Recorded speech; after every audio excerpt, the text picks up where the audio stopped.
Assalamualaikum warahmatullahi wabarakatuh. Selamat datang kembali di channel YouTube Kemas Sablon Digital. Salam berkreasi. Seperti biasa, di toko kita akan produksi sablon DTF. Nah, kebetulan hari ini ada beberapa produksi. Salah satunya yang jadi fokus di video ini adalah kita akan bikin topi tracker warna seperti ini, hijau putih. Ini sebanyak, gue lupa deh, kisaran 30-an lah. 30 apa 50 gitu. Dan ini ada topi bucket ya. Topi bucket warnanya warna hijau army. Ini dari pemesan. Ini ordernya via WA. Dan ya, seperti biasa kita akan menggunakan printer DTF ini karena ini sablonnya menggunakan sablon DTF. Kita akan maintenance dulu seperti biasa, kemudian setelah itu kita print, dan kalau keburu kita akan press langsung produksi hari ini menggunakan mesin press topi seperti ini. Ini mesin press topi jadul ya, nggak ada mereknya. Kalau misalkan kalian tanya-tanya, gue juga nggak tahu ini mereknya apa. Ini udah sekitar hampir 6 atau 7 tahun si mesin press topinya ini. Kalau kalian mau nyari bisa ketik aja di marketplace itu mesin press topi gitu aja lah. Bentuknya kayak gini kurang lebih. Sama aja lah. Kalau merek-merek itu gua rasa kalau mesin-mesin sablon kayak gini tuh gimmick-gimmick doang ya. Kayaknya. Yang penting wattnya sama, bentuknya kurang lebih sama, fungsinya juga sama gitu. Dia hanya menghantar panas aja kan. Oke, kalau gitu sekarang gue mau maintenance dulu si printernya. Setelah itu ya udah kita akan langsung print desainnya dan kita lihat aja desainnya nanti di komputer seperti apa. Ikutin terus. Sebelum kita lanjutin videonya, kunjungi website kreasi.id yuk. Di sana kita bisa bikin mockup produk-produk yang mau kita bikin dan bisa langsung diorder secara online loh.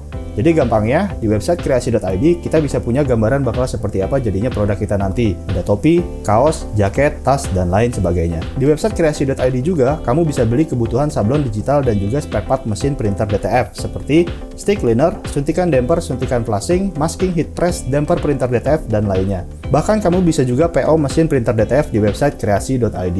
Oh iya, setiap mendaftar di website kreasi.id atau setiap transaksi yang berhasil kamu lakukan, kamu akan mendapatkan koin. Koin tersebut bisa kamu kumpulkan dan nantinya bisa kamu gunakan untuk mendapatkan potongan harga sebesar koin yang kamu punya. Yuk, jangan lupa kunjungi website www.kreasi.id. Salam berkreasi. Intinya dia mau bikin kayak gini, kurang lebih. Di sini ada tulisan Elsa-nya di bawah sini. Cuma gue bilang ini kalau terlalu bawah pojok ini nggak bisa karena mesin press itu kan secara vertikalnya lurus, sedangkan tekukan topi itu kan agak bengkok gitulah. Pokoknya secara teknis ini nggak bisa, mungkin agak dinaikin atas, kata dia nggak masalah. Dan terus kalau yang topi bucket kurang lebih modelnya sama kayak gini, cuma ini nanti di bawahnya warnanya jadi putih ya. Di sini juga ada tulisan berubah jadi warna putih, kurang lebih kayak gini lah nih. Desainnya ini untuk yang topi jaring, jadi ini untuk bagian yang tengah tadi, terus ini bagian bawahnya. Ini untuk topi bucket karena warna tulisannya putih ya biar kelihatan. Karena bucketnya itu kan warnanya hijau army. Nah terus yang ini untuk yang topi tracker, nggak kelihatan ya, tapi ini udah gue print. Gue bikin kayak semacam sampel dulu, gue print dengan ukuran yang sama pada saat nanti mau dicetak, terus gue pasin di topi. Jadi gue caranya kayak gitu ya. Oh ini yang terlalu kecil deh, ini tingginya 5 cm. Tadi pada saat gue pasang gini kayaknya ini kurang gede sedikit, jadi makanya gue tambahin setengah senti, gue bikin satu lagi yang ini. Nah jadi kurang lebih ntar kayak gini jadinya, tuh agak lebih besar ya. Nah ini di bagian sini yang tulisan Elsa-nya. Kalau yang di mockup tadi kan agak bawah banget kayak gitu ya, sedangkan mesin press itu kan nggak bisa. Press tuh gini nih, gue kasih gambaran. Pas dia ngepress tuh dia nggak terlalu neken bagian pojok situnya. Makanya itu yang gue bilang nggak bisa. Terus ya udah, jadi gue caranya kayak gini. Kalau misalkan bingung untuk ngukur template si topinya, gue biasanya di print dulu di kertas HPS kayak gini, terus gue pasin. Kalau udah oke, baru tinggal diekspor projectnya ke PNG dan udah siap di print. Seperti ini gue udah siapin. Ini untuk yang tulisan yang warna putih ya kalau nggak salah ya. Ini untuk tulisan yang hitam. Ini untuk yang di topi tracker.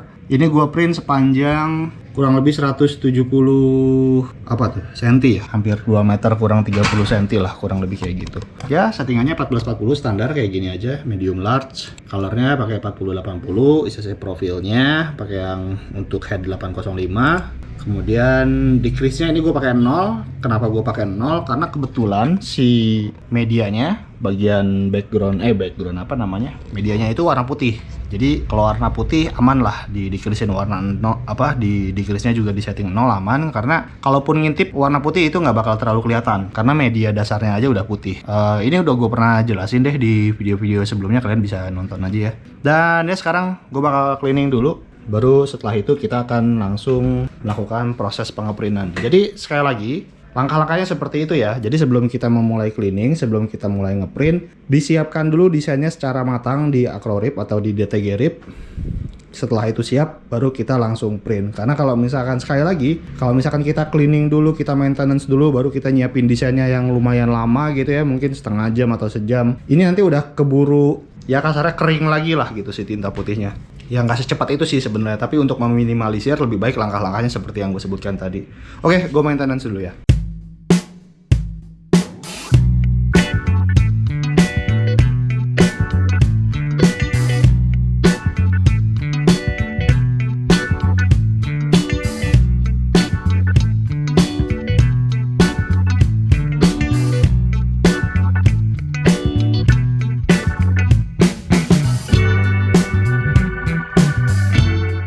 Oke, untuk proses maintenance seperti biasa udah selesai. Jadi prosesnya adalah tabung tinta bagian luar dikocok-kocok, kemudian damper warna putihnya dicabut, kemudian dikocok juga, kemudian disedot menggunakan jarum suntikan kerucut seperti ini khusus untuk DTF. Kemudian setelah disedot dimasukkan ke sini beberapa kali gitu ya, disedot masukkan ke sini gitu biar bersirkulasi agar si tinta putihnya ini akan selalu pekat gitu ya. Nah, pada saat proses pengeprintan nanti, ini kan lumayan agak panjang ya. Kalau untuk gua sih 2 meter lumayan agak lama. Nah, mungkin pada setiap 5 menit atau 10 menit sekali, itu nanti pada saat proses ngeprint, tabung tinta luarnya dikocok juga ya. Kayak gini aja, diaduk-aduk seperti ini gitu ya. Agar si pigmen warna putih dengan bahan airnya yang ada di tinta warna putih itu bercampur. Sehingga nanti warnanya selalu terjaga secara pekat kayak gitu. Bang, kenapa nggak pakai mixer aja? Untuk saat ini gue belum butuh gitu, karena orderan yang masuk ke gue juga belum yang banyak-banyak banget ya, masih standar. Jadi gue pikir dengan cara manual mengocok seperti itu bakal lebih bikin gue aktif ya, nggak cuma duduk nonton aja gitu. Jadi bisa lebih memperhatikan proses ngeprint dan menjaga kualitas printnya gitu, tetap di monitor gitu. Oke, sekarang gue bakal lakukan cleaning, kemudian di nozzle check kita lihat nanti hasilnya seperti apa ya. Oke, hasil nozzle check pertama, tinta putihnya zonk, nggak keluar sama sekali. Dan ini by the way warna hitam garis-garis ini itu bagian print head bagian bawahnya kotor ya, karena udah beberapa hari nggak gua bersihin. Ini kenapa bisa zonk gini warna putihnya? Karena kemarin gua nggak cleaning. Nggak maintenance kemarin. Kemarin itu jadi ada kerjaan yang emang mewajibkan gua untuk fokus full, akhirnya lupa di sini lah. Tapi ini lagi gua coba cleaning lagi. Biasanya 2 atau 3 kali ini bakal normal lagi. Kita lihat lagi aja ya. Kita lihat nanti ya. Oke, ini udah cleaning yang kedua dan ini sedang nozzle check yang kedua ya. Kalau dilihat dari capping stationnya sih udah aman sih. Itu putihnya udah keluar ya di situ. Udah normal. Kita langsung lihat aja. Oke, ini warna putihnya ya. Sebentar. Warna putihnya udah keluar ya dan normal. Nah, kalau ini masih nabrak gini, yang pertama gue bilang tadi bagian head print bagian bawahnya itu kotor. Kemudian ini si pad bekas yang biasa gue pakai nozzle check itu kan masuknya beda-beda ya, kadang gini, kadang gini, kadang gini gitu ya. Jadi ada pinggir-pinggir bagian yang memang nggak rata nih, ngelipet dia, rada nekuk. Makanya begitu si nozzle checknya mulai bekerja, dia nabrak-nabrak gitu karena tekukan tadi. Karena masuknya nggak selalu gini ya, kadang-kadang gini, kadang-kadang gitu ya. Jadi ini udah lama banget sih, emang harus gua ganti juga gitu. Di samping memang di bawah print head itu juga harus gua bersihin. Oke, sekarang kita akan langsung print. Yang pertama untuk topi tracker ini sepanjang 170 cm ya. Ini hitungannya berarti sekitar 1,7 meter lah. Nanti yang kedua dengan jumlah yang sama, kurang lebih seperti ini juga, cuma beda di warna tulisan aja. Tulisannya jadi warna putih karena untuk topi bucket. Itu kurang lebih sekitar segituan juga lah, 150 atau 170 cm. Jadi kurang lebih 3-4 meter hari ini. Oke, kita langsung print aja. Yuk. Oke, itu lagi proses pengiriman file, sending file dari komputer ke printer. Nanti kita akan buktikan yang tadi gue omongin. Ketika pakai pad film baru kayak gini, harusnya sih pinggirnya nggak ada item-item. Kalaupun ada hanya sedikit aja, nggak sebanyak yang tadi pada saat menggunakan pad film bekas untuk nozzle check ini. Ini banyak banget sih, parah. Tuh hanya bagian tertentu aja yang ngelipet yang kena warna hitam, sedangkan yang atasnya nggak ada. Ini yang udah ngelipet kena di sini. Tapi apakah itu aman? Sejauh ini sih yang gua dapat pengalamannya sih aman-aman aja sih. Jadi nggak terlalu berpengaruh banyak. Oke, ini udah mulai ngeprint. Tadi agak lama proses pengiriman filenya karena perlu teman-teman ketahui, Proses pengiriman file dari komputer ke printer itu tergantung seberapa besar size filenya ya. Jadi semakin besar dia akan semakin lama gitu. Jadi teman-teman jangan bingung kalau misalkan bang, biasanya gue nggak pernah selama ini, tapi kok pada saat dapat project yang ini jadi lama ya. Dicek dulu aja filenya. Kalau misalkan file size-nya beda ya ada kemungkinan pengiriman filenya juga beda gitu. Jadi ya udah, ini udah mulai ngeprint, gua akan pantau ini terus sampai selesai. Nanti mudah-mudahan nggak ada masalah apa-apa ya, masalah kayak mati lampu apa segala macam kayak gitu. Tapi kalaupun ada masalah ya udah jalanin aja gitu.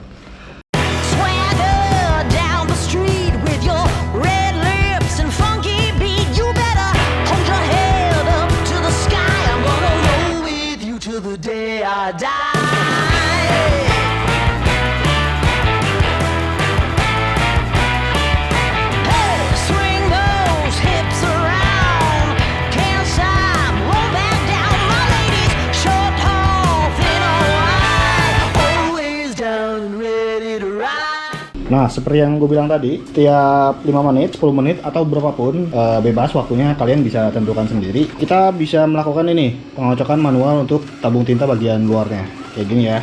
Oke, cukup.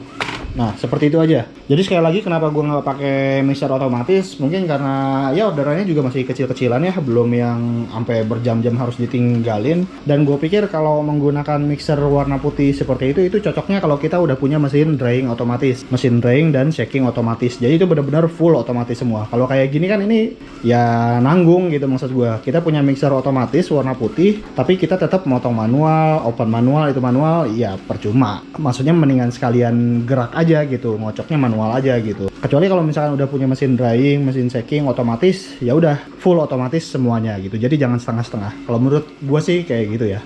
Oke, jadi ini ada sedikit kesalahan settingan di Acrorip, cuma settingan jarak aja. Ini kalau dilihat atas bawah gua kasih jarak sekitar 2 cm. Nah, kanan kirinya enggak gua kasih jarak rapet. Jadi makanya gua potongnya kayak gini nih. Potongnya bergelombang ya. Nah, jadi dia tuh satu filenya itu yang desain ini dan tulisan ERSA, kemudian berikutnya ERSA ini dengan desainnya ini. Nah, tapi jarak ini terlalu rapet, makanya motongnya agak susah, makanya motongnya bergelombang kayak gini. Nah, akhirnya gue cancel, enggak gue cancel sih, gue terusin, tapi sekarang gue perbaiki dengan menggunakan file yang udah dikasih jarak antara kanan dan kirinya gitu ya. Tapi yang ini tetap gue pakai ya, nggak gue buang, karena gue selalu membiasakan diri kalau misalkan bikin orderan yang lumayan agak banyak kayak gini, gue selalu nambahin antara 5 atau bahkan 10. Kayak misalkan ini 30 atau 40 ya, gue bikin cetakannya 50 atau 45 lah ya minimal. Karena biasanya kalau yang model-model orderan kayak gini tuh biasanya suka nambah. Biasanya ya, nggak selalu tapi biasanya ada aja suka nambah. Misalnya udah selesai nih, 2 hari kemudian mas bisa bikin lagi nggak, 2 lagi atau 3 lagi nih, ada yang pengen kayak gitu misalnya ya. Karena kan ini udah dilihat sama semua karyawan mereka di sana lah gitu. Jadi mungkin ada yang pengen kayak gitu. Sedangkan acara ini kan acara apa ya?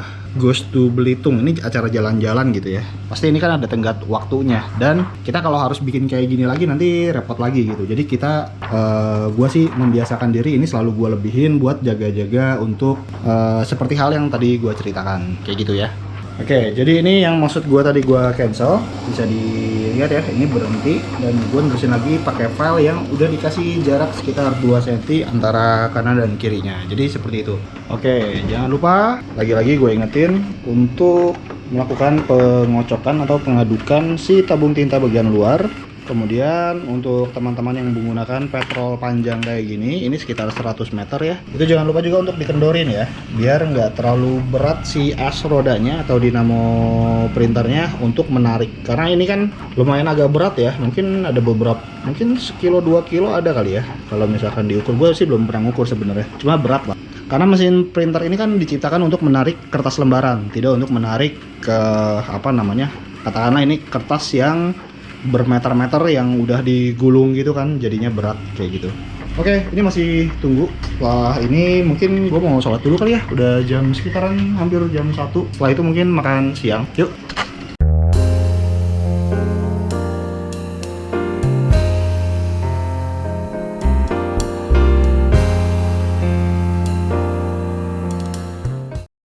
Oke, selesai sholat kita makan dulu. Kita makan mie goreng pakai nasi, ada kerupuk, kemudian minumnya es. Wajib yang manis buat menambah kinerja otak ya.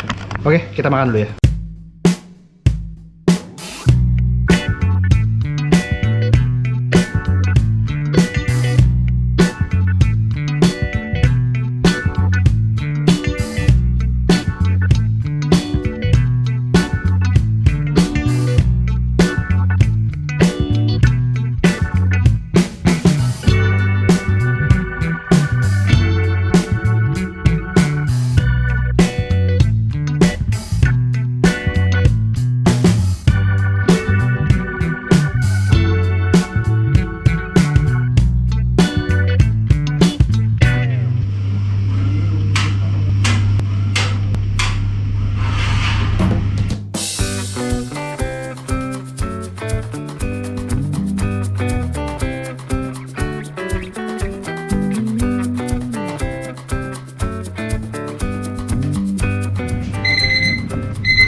Oke, ini yang terakhir untuk yang tulisannya warna hitam ya.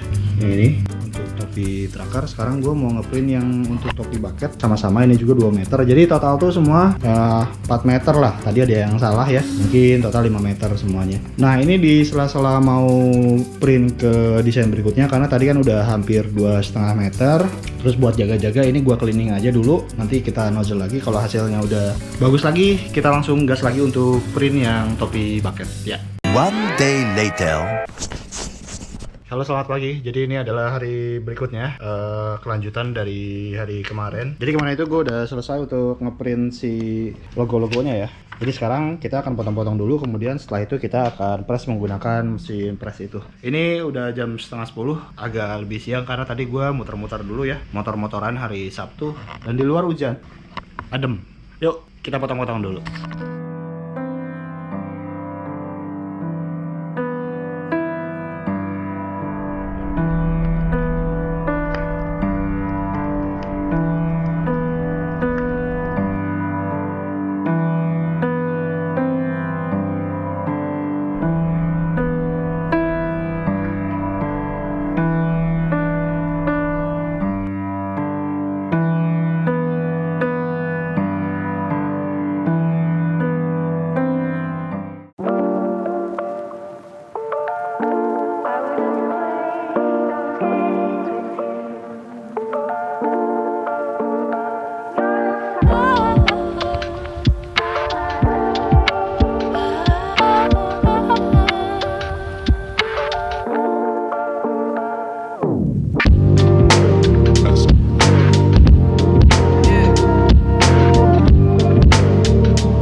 Oke, jadi itu tadi udah dipotong semua. Setelah ini kita akan press, kita panasin dulu mesinnya. Tapi gue mau ngopi dulu, dan di luar ini hujan asli. Ini bikin males ngapa-ngapain sih, ngantuk. Tapi ini harus selesai sekarang karena besok mau diambil ya. Biar nggak ada beban pikiran lagi, jadi kita akan selesaiin hari ini.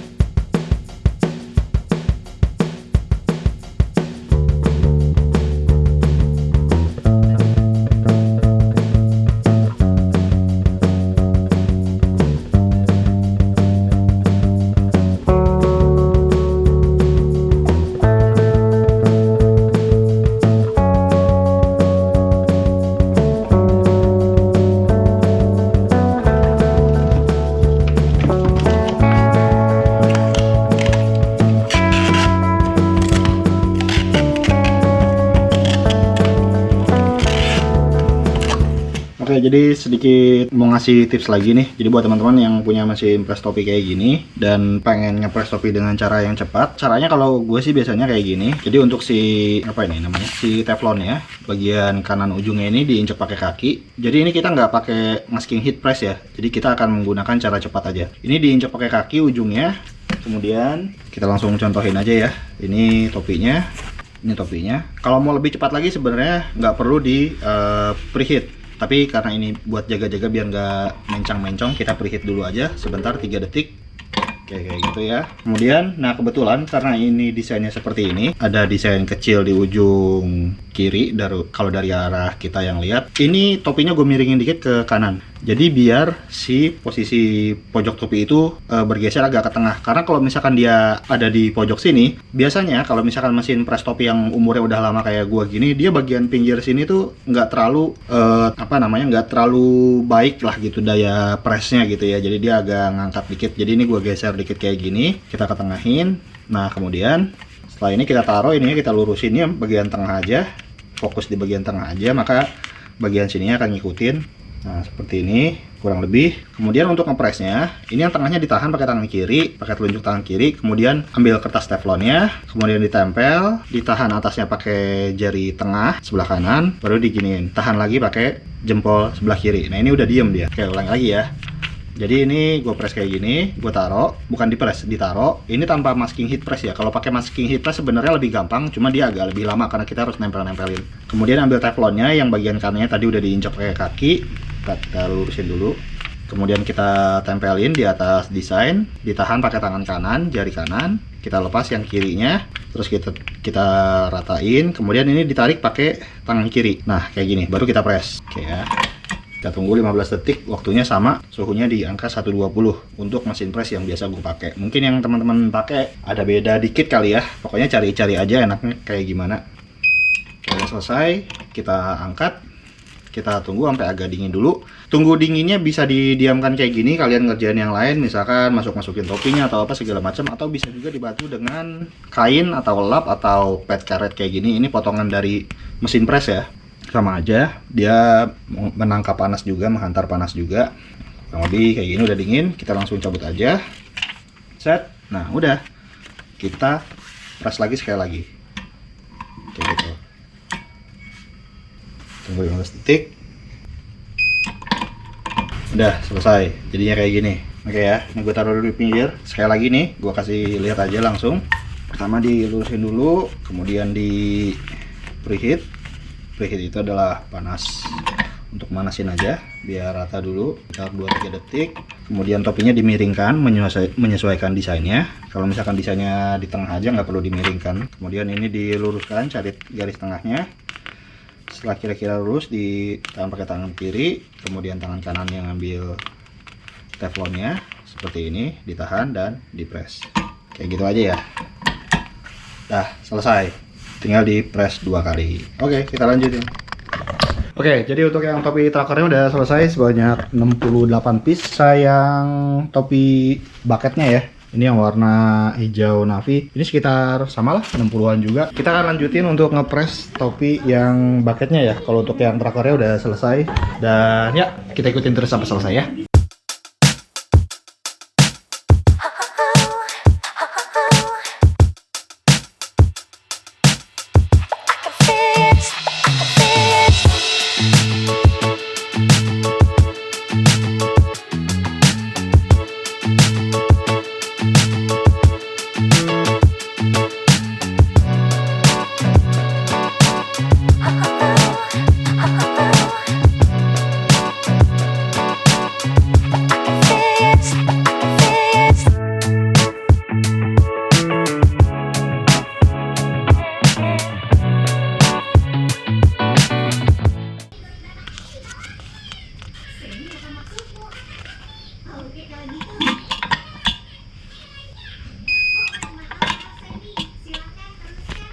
Lama-lama posisi gini pegel juga ya.